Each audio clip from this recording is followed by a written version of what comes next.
Ito ang GMA Regional TV News.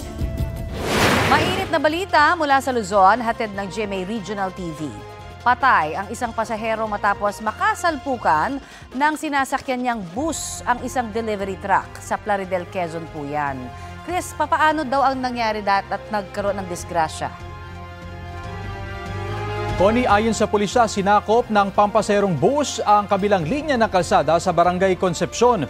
Kaya nakasalubong nito ang truck. Papunta sa ng Bicol ang delivery truck na mangyari ang insidente, habang pamaynila naman ang bus. 12 ang sugatan, kabilang na ang mga driver ng bus at delivery truck. Agad silang dinala sa ospital. Patuloy pa ang investigasyon. Wala pang pahayag ang pamunuan ng dalawang sasakyan. Mahigit 1 milyong pisong halaga naman ang hinihinalang shabu ang nasabat sa buy-bust operation sa Imus, Cavite. Inaresto ang sospek sa operasyon sa barangay Medisyon 2F. Nakuha sa kanya ang mahigit 200 gramo ng hinihinalang iligal na droga, marked money, sling bag at motorsiklo. Aminado ang sospek na naghahatid siya ng iligal na droga. Naharap siya sa reklamong paglabag sa Comprehensive Dangerous Drugs Act. Ito ang GMA Regional TV News.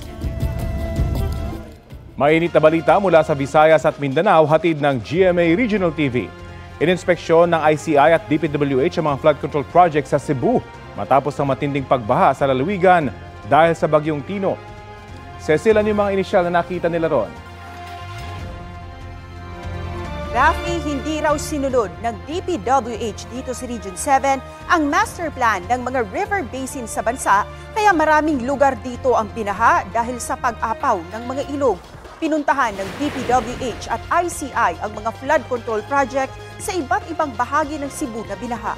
Ayon kay ICI Special Advisor Rodolfo Azurin Jr., aminado ang DPWH Regional Director na mas nakatipid sana kung inunang gawin ang river basin kesa sa mga itinayong flood control projects. Tiniyak ng ICI na pananagutin ang mga nasa likod nito. Ipapaayos din agad ang mga nasirang flood control projects dulot ng bagyo. Pinabuluanan ng Monterasas de Cebu ang ilang aligasyon ng Department of Environment and Natural Resources kaugnay sa kanilang high-end residential project na sinisisi sa pagbaha sa ilang bahagi dito sa Cebu. Ayon sa kumpanya, bukas sila sa investigasyon ng DENR.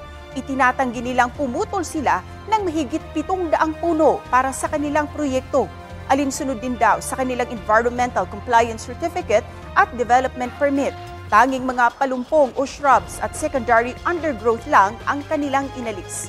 Binigyang diin nilang malayo ang nasabing proyekto sa mga bahagi ng Cebu na nakaranas ng matinding pagbaha. Ito ang GMA Regional TV News. Okay, sir. Sandamakmak na mga sanga ng puno at troso ang naipon sa Ambuklao Dam dahil sa epekto ng bagyong Uwan. Ayon sa mga otoridad, inanod yan mula sa Agno River kasunod ng bagyo. Nagsasagawa na ng clean-up drive ang mga opisyal ng barangay at volunteers. Naglagay na rin ng lubid para harangan ang mga debris at mapigilan ang pagkalat nito. Ayon sa isang barangay kagawad, ito ang unang beses na ganyan karaming debris ang inanod sa Ambuklao Dam matapos ang bagyo. Delikado raw ito sa spillway ng dam. Nasunog ang ilang establishmento sa barangay poblasyon sa Bayog, Zamboanga del Sur. Nagngangalit na apoy at maitim na usok ang tumambad sa mga taga-Purok 9 pasado alas 8 ng gabi noong Huwebes. Ayon sa Bureau of Fire Protection Region 9, kabilang sa mga nasunog ang isang art sign shop, barbershop at tindahan ng motor parts. Damay rin ang isang bahay. Walang naitalang sugatan sa insidente. Problema sa kuryente ang isa sa mga tinitinang sanhi ng apoy. Walang pahayag ang mga may-ari ng nasunog na bahay at mga tindahan.